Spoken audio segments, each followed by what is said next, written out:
My neighbor stopped me at the mailboxes on a cold Tuesday morning and said, "Why do you keep avoiding me, Daniel?" And I stood there holding a stack of envelopes I didn't care about, looking at Sarah-chan, and said the only true thing I had left. "Because it hurts to look at you." She blinked. Her mouth opened slightly, like she was trying to figure out if she'd heard me right, and I wanted to take it back. Wanted to laugh it off, say something about allergies or a bad week. But the words were already out there in the cold air between us, and there was nowhere left to hide. My name is Daniel Reeves. I've been a paramedic for 14 years in a small town in Oregon called Millhaven. Population just under 12,000. The kind of place where people wave at strangers and leave their doors unlocked and bring casseroles when someone's going through something hard. I chose this town on purpose. I wanted to spend my life making things better for people. And for a long time, I believed I was doing exactly that. Then one night, everything I believed about myself got tested in a way I wasn't ready for. Sarah moved in next door 7 months ago. I watched the moving truck from behind my kitchen curtain like some kind of coward. Boxes and furniture and lamps wrapped in newspaper. A woman with dark hair and tired eyes directing 2 movers who kept asking her where things should go. She looked like someone who had recently forgotten how to care about furniture placement. She looked like someone who had survived something. I recognized her before she even turned around. My hands went cold. I stepped back from the window, and I spent the next 7 months doing everything I could to make sure she never had to look at me. Every morning when her front door opened, mine closed. When she waved from across the yard, I was suddenly very busy checking my equipment bag. I took longer routes to my truck. I started going to the grocery store 20 minutes outside of town just to avoid running into her in the cereal aisle. I became an expert at disappearing, a ghost in my own neighborhood. And every single day I told myself it was the right thing to do. That staying away from Sarah-chan was a kindness. That she had enough grief without me adding to it. But this morning she'd had enough. She walked straight toward me while I was getting my mail, and she planted herself between me and every possible exit, and she looked me dead in the eyes and said, "Why do you keep avoiding me, Daniel? What did I do to you?" And the thing is, she hadn't done anything. That was exactly the problem. I looked at her standing there in a green jacket, her hands wrapped around a coffee mug, eyes red at the edges like maybe she hadn't slept well, and I felt that familiar pressure in my chest. That weight that shows up every time I get too close to something I'm not ready to face. Because looking at Sarah-chan meant remembering her daughter. And remembering her daughter meant remembering the night I held a 9-year-old girl named Maya while she died on the side of a rain-soaked road. And I couldn't do a single thing to stop it. "Because it hurts," I said again. Quieter this time. She stared at me. The coffee mug steamed in the cold air. A car rolled past slowly on the street behind us. And I could see the exact moment she decided she wasn't walking away without a real answer. What most people don't understand about working in emergency medicine is that you don't get to process what happens to you. You respond to a call, you do your job, you get back in the ambulance, and before you've even caught your breath, there's another call. The grief doesn't go anywhere. It just gets folded up smaller and smaller and pushed further down until one day you're standing at your own mailbox, unable to explain to your neighbor why looking at her face makes it hard to breathe. I carried that folded-up grief for 4 years. 4 years, 3 months, and 11 days if I'm being precise about it. That's how long it had been since a driver ran a red light at 60 miles per hour on Route 18 on a rainy Wednesday night and hit a car carrying a woman and her daughter. The woman survived with a broken arm and a shattered life. The daughter was 9 years old. Dark braids. Brown eyes that were somehow still curious even when she was scared. A yellow backpack covered in hand-painted stars that she'd done herself with her mother's craft supplies. Her name was Maya Chin, and she was alive and conscious and crying for her mom when I got to the scene. I held her hand while the fire crew worked. I talked to her the whole time. I told her she was brave. I told her she was going to be okay. I told her that her mom was right nearby and that everything was going to be fine. I said the things you're supposed to say, and I meant every word, which made it worse when the words turned out not to be true. She coded in the ambulance 11 minutes after we left the scene. I did compressions until my arms shook. I ran every protocol. I made every decision by the book, and then I made a few decisions outside the book because sometimes the book isn't enough and you just have to try everything. It wasn't enough. Maya died at 8:53 in the evening with her fingers loosely wrapped around mine. And right before she went, she asked me something. Her voice was so small. She said, "Can you tell my mom I love her? Can you make sure she knows?" I promised her I would. Then I drove to the hospital. I sat in a waiting room chair for 40 minutes still in my uniform, which was not clean. I waited until they let someone in to speak to the family. And when I walked into that room, I saw Sarah Chun for the first time. She was sitting in a plastic chair with her arms wrapped around herself, rocking slightly, and the doctor was saying words that I knew were coming, and she clearly knew were coming, but that didn't make them land any softer. She made a sound I have never forgotten. It was the kind of sound that has no name. Not a scream exactly. Not a sob exactly. Something that came from a place deeper than language. She said her daughter's name over and over, like if she said it enough times the universe would have to give Maya back just to make her stop. I stood in the doorway and I wanted to walk over to her and say, "She told me to tell you she loves you. She wasn't scared at the end. She was thinking of you. She asked about you." I had a promise to keep, but my legs wouldn't move, because I knew that keeping my promise wouldn't undo anything. It wouldn't bring Maya back. And watching this woman fall apart in that waiting room, I didn't know if my words would help or just crack her open wider.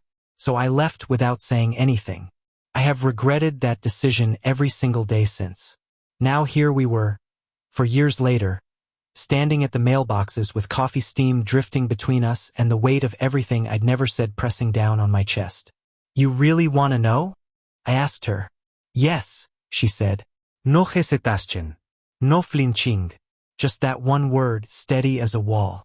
I looked at the envelopes in my hands. A water bill, a furniture catalog, a birthday card from my sister.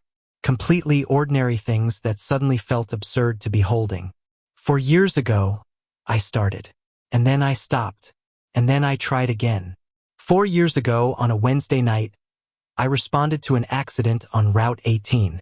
Something shifted in her face. Something quiet. "There was a little girl in the back seat," I said. 9 years old, dark braids, yellow backpack with painted stars. Sarah Chun stopped breathing. Not dramatically, not visibly, really, but I've been trained to notice when someone's body changes, when the rhythm of ordinary physical things goes still, and hers did. She went absolutely still. "She was awake when I got there," I said. "She was scared and she was calling for you." And I held her hand and I told her everything was going to be fine. My voice was doing something I didn't want it to do. I pushed through it. "She asked me to tell you she loved you." Those were her last words. She wanted you to know she wasn't scared at the end. The coffee mug slipped in Sarah's hands. She caught it. She pressed it against her chest like she needed something to hold on to. "I came to the hospital to tell you," I said. "I was there. I saw you. But I couldn't make myself say the words because I thought telling you wouldn't be enough. I thought nothing I said could possibly help. So I left. And I have lived with that decision for 4 years. Tears were running down her face now. She didn't wipe them. She just stood there letting them fall, looking at me with those brown eyes that were so heartbreakingly similar to her daughter's. "I'm the paramedic who held Maya while she died," I said. "And then I moved in next door. Except it was the other way around. You moved in next door to me. And when I saw you step out of that car 7 months ago, I recognized you immediately. And I knew I couldn't be your neighbor, couldn't smile at you over the fence, couldn't be someone you borrowed sugar from or chatted with about the weather. Because every time I look at your face, I see hers. And every time I see hers, I remember that I failed her." The street was quiet. Somewhere a dog was barking. A truck rumbled past 2 blocks over. Sarah opened her mouth, closed it, pressed her free hand to her face. And then she said something I was completely unprepared for. "Daniel," she said softly, "I know who you are. I've known since before I moved here. I've known for 4 years. By the way, if this story is pulling at something in you already, drop a comment below and tell me where in the world you're listening from. I read every single one, and it means more than you know. And if you want more stories like this one, hitting subscribe takes 2 seconds and it genuinely helps. Because what happened next between me and Sarah Chun is the part I'm still not sure I have the right words for. She had known. This whole time, she had known exactly who lived next door. And she had chosen to be here anyway. What? I said. The word came out like I'd been hit in the chest. I know who you are, she said again. Calm now, like she'd been waiting a long time to say it out loud. I read your name in the accident report 4 years ago. I read it so many times it stopped looking like a name. It just looked like letters. And then my realtor showed me the house next door to yours. And I saw Reeves on the mailbox, and something in me just stopped. I couldn't speak. I went home that night and I pulled out the report, she said. I'd kept it in a folder in my nightstand because I kept reading it trying to find something. Some detail I missed. Some explanation for why that night happened the way it did. She looked down at the mug in her hands. Your name was right there in the summary. Paramedic Daniel Reeves responded to scene, administered emergency care, transported patient. She paused. Declared deceased at 8:53. The air between us felt like it had weight. Seeing your name on that mailbox made you real, she said. You weren't just a line in a document anymore. You were a person who had been there, who had seen what I didn't get to see, who had held her when I couldn't. She finally looked up at me again. So I bought the house. You bought the house, I repeated, like saying it back would help me understand it. Not to hurt you, she said quickly.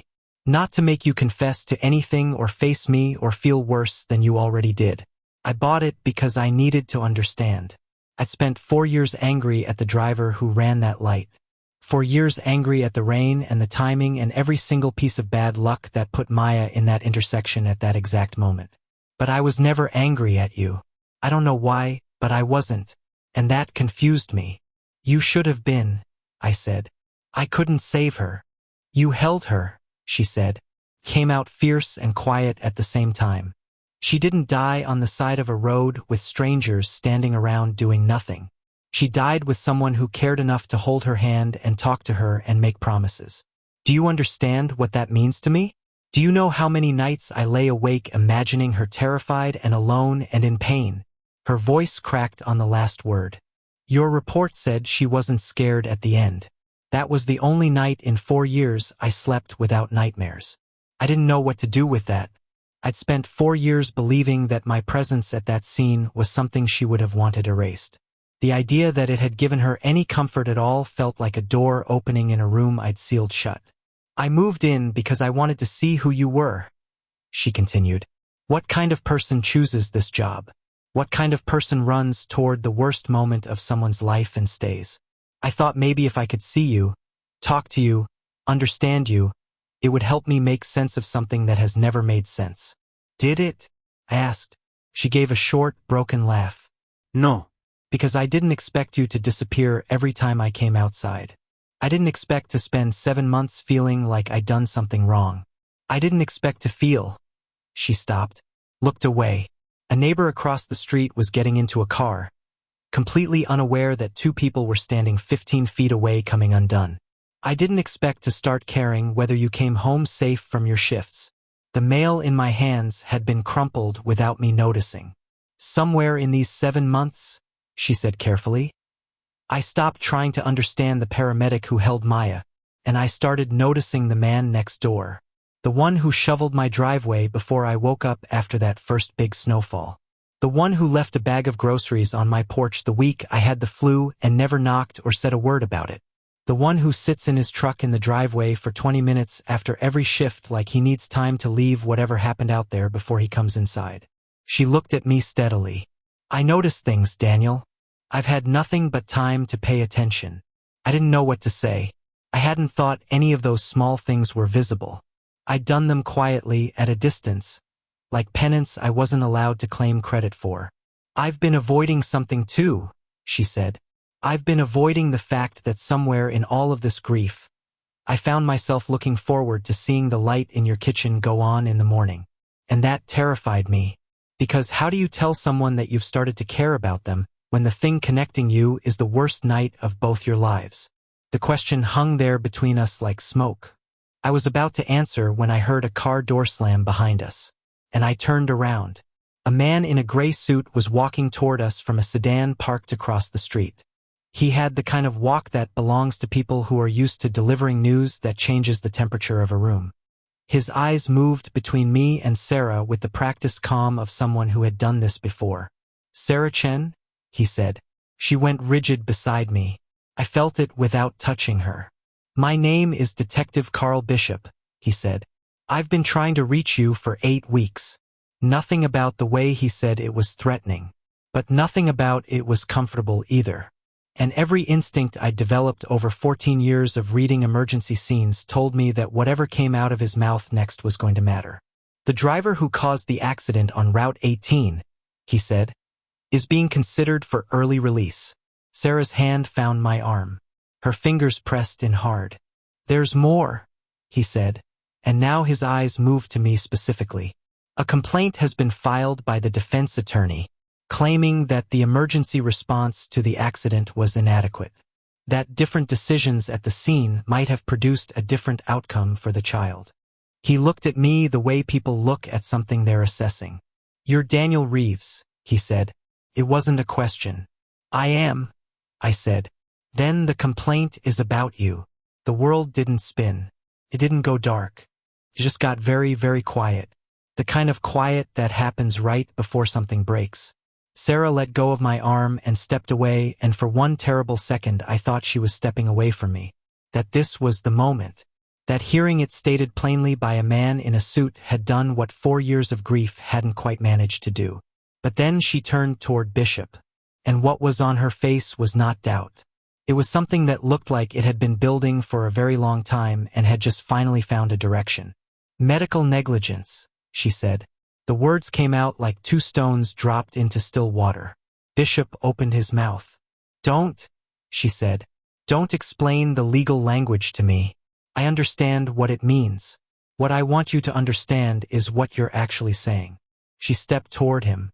"You're telling me that a man who ran a red light at 60 miles an hour, who made a choice to get behind the wheel in the state he was in, whose decision killed my daughter, is now trying to walk out of prison early by blaming the paramedic who tried to save her." Bishop shifted his weight. "That paramedic," she continued, and her voice didn't shake even once, "sat in his truck in my driveway last week for 25 minutes after a shift because whatever he'd seen that day was sitting too heavy to carry inside. That paramedic shoveled my driveway in February without being asked and left groceries on my porch when I was too sick to leave the house, and he did all of it quietly, without expecting anything back, because that is the kind of person he is. The kind of person who holds a scared child's hand on the side of a road and makes her a promise even when the outcome is already out of his control." She wasn't crying. Her voice was clear and direct and completely certain. "If your investigation is looking for someone responsible for what happened that night," she said, "look at the driver. Look at every choice that led him to that intersection. Look at every person who could have stopped him and didn't. But the man standing next to me ran toward my daughter when no one else could. And I will not let him be made into something he isn't to make someone else's guilt more convenient." Bishop was quiet for a moment. "Mrs. Chun," he said finally, "your statement will be included in the review file. And regarding the parole hearing, the DA's office would like to know if you'd like to submit a victim impact statement." "Tell them I'll be there," she said. "Tell them I'll stand in that room and I will make sure every person on that board understands exactly what was taken. And tell them the paramedic is not part of this conversation." Bishop nodded once, looked at me once, got back in his car and drove away without another word. And then it was just the 2 of us again, standing between the mailboxes, leaves collecting on the sidewalk around our feet. "You didn't have to do that," I said. "Yes, I did," she said. I looked at her, really looked at her, maybe for the first time in 7 months without immediately looking away. I saw the exhaustion in her face, the 4 years of grief she carried in the lines around her eyes. I saw her daughter in the shape of her mouth and the steadiness of her gaze. And for the first time, seeing Maya there didn't make me want to run. It made me want to stay. "I still see her when I look at you," I said quietly. I know, she said, and I still see the man who held her when I look at you. She took a slow breath. But maybe that's not a reason to keep our distance. Maybe that's actually the reason we're still here. There's something that nobody tells you about grief. Everyone talks about getting through it, getting past it, getting over it.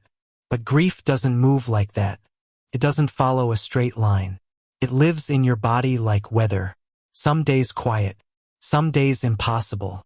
And the only thing that actually makes it survivable is finding someone who understands the specific shape of yours. Not someone who fixes it. Just someone who doesn't flinch when you show them what you're carrying.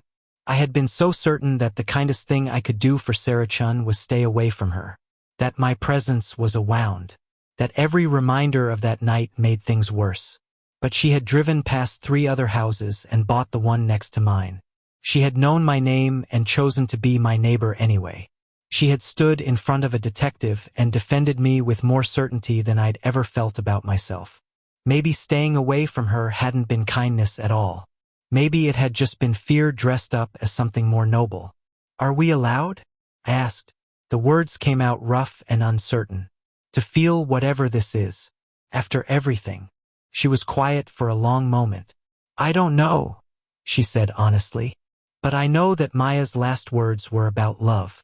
And I know she didn't die alone. And I know that the person who made sure of that is standing right in front of me. And I've spent 7 months watching him punish himself for something that wasn't his fault. She looked up at me steadily. I think maybe we figure out whether we're allowed as we go. One day at a time. Without running. I looked down at the crumpled mail still in my hands. Then I dropped it back in the box. And I stayed.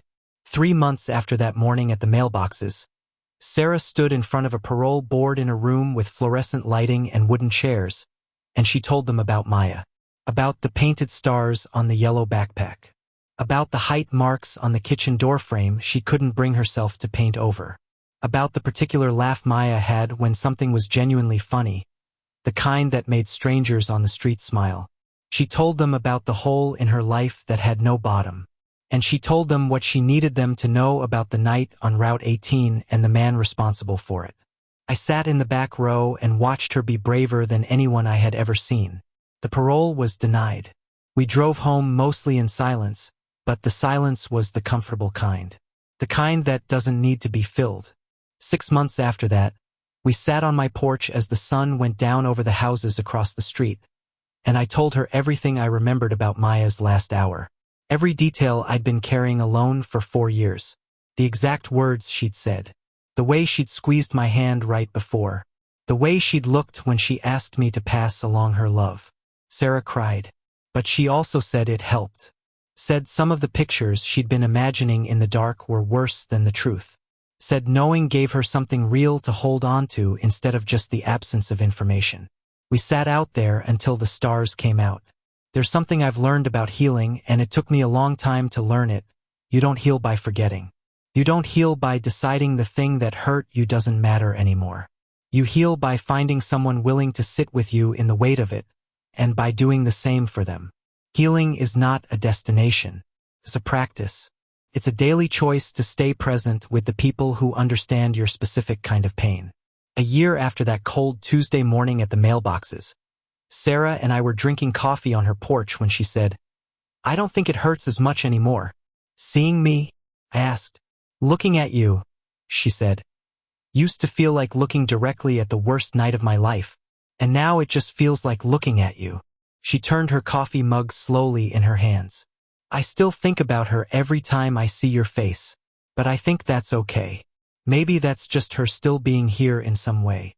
I reached over and took her hand. "It still hurts sometimes," I told her. "But it's a different kind of hurt now. The kind that means you're healing. The kind that comes from stretching toward something instead of holding yourself still. We've been building something together for 2 years now. Some days are hard. Some mornings the grief is thick enough to slow everything down, and we've both learned to recognize it in each other and give each other room. Other days it's lighter. Other days we cook dinner and argue about what to watch and forget, for a few hours, that either of us has ever known lost this close. We're not a perfect story. We're not a movie where grief resolves cleanly and love fixes everything. We're two people who found each other in the middle of something painful and decided to stop being alone in it. My neighbor asked me why I kept avoiding her.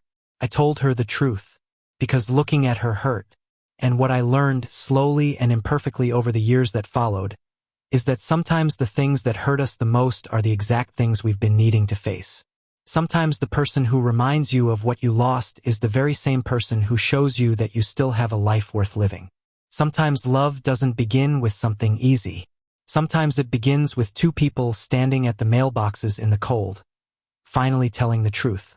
We're not perfect, but we're honest, and we're here. And every day we choose to keep looking at each other, even when it hurts, because we've learned that looking is not the same as drowning. Sometimes it's actually the way you learn to swim. If this story reached something in you, if it reminded you that grief doesn't have to be carried alone, leave a comment and tell me what part stayed with you. Stories like this one exist because people like you keep showing up to hear them. And if you want to be here for the next one, subscribing means you won't miss it. Because some stories take time to tell right. And this one was worth every word.